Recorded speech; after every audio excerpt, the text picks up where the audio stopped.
In April of 1924, Al-Azhar University had responded to the Turkish abolition of the Khilafah. What did they do?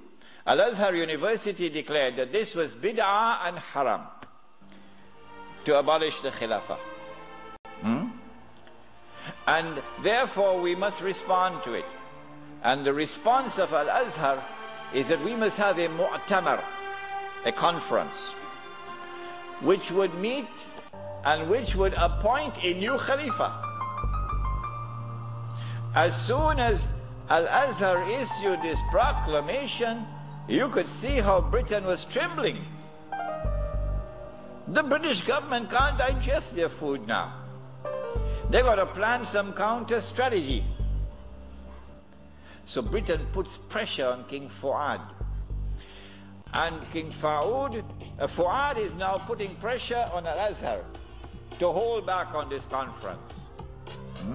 So for 2 years the conference can't take place. 2 years because of British pressure.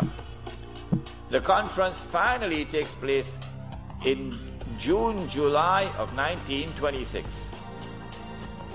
But Britain uses another counter strategy.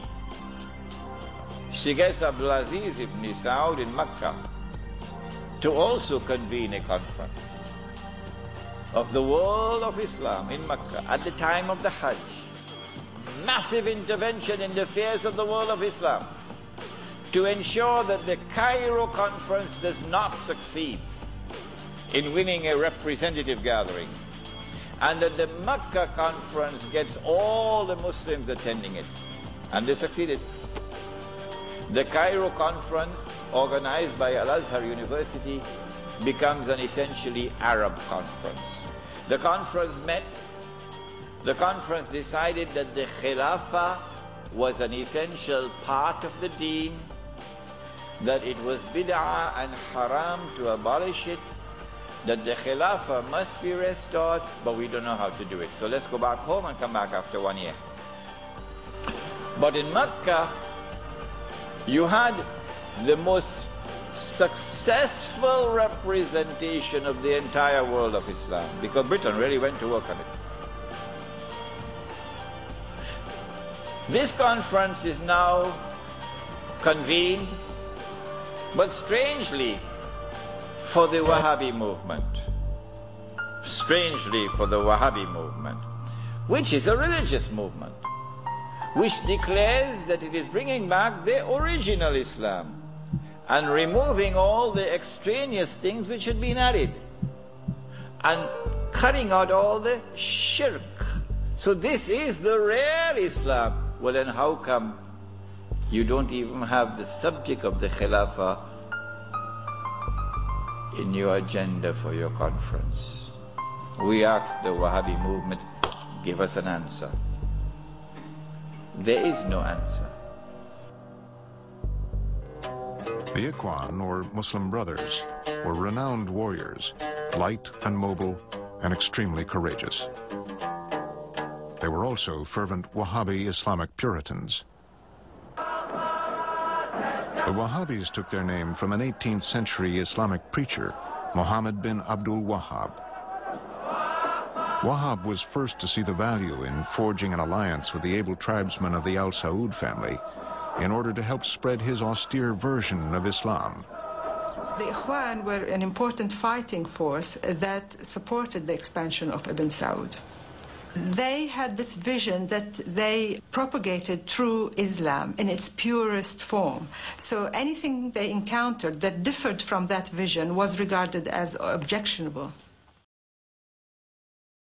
Ibn Saud's other means of ensuring loyalty were insisting that those he conquered become devout followers of the strict Wahhabi Islamic sect. They're the strictest section of Sunni Islam. Until the 30s and 40s, they didn't wear silk, they didn't have flowers in their gardens, they would never use perfume.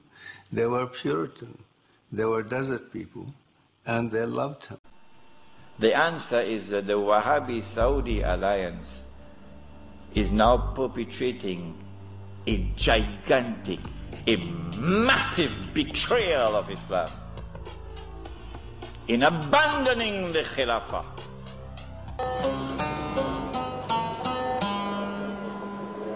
To one side of the Crown Prince sit leading Wahhabi clerics, guardians of tradition who habitually resist change. On the Crown Prince's other side are the royal family and its retainers. Presumably, the two groups are partners in power. Subject of the Khilafah is not even on the agenda of the conference. Instead, Abdulaziz ibn Saud approaches the conference twice, himself in person, and he asks the conference to recognize him as Al-Malik. That his rule should be recognized over the Hijaz. When the conference had heard His Majesty the King on both occasions, and the conference is now sitting down to discuss the matter, shall we recognize Saudi Wahhabi rule over the Hijaz? The leader of the Indian Muslim delegation jumped up to speak first. He spoke first. His name was Maulana Muhammad Ali Jawhar. He got up and he told the king, "Get lost. We'll never do that."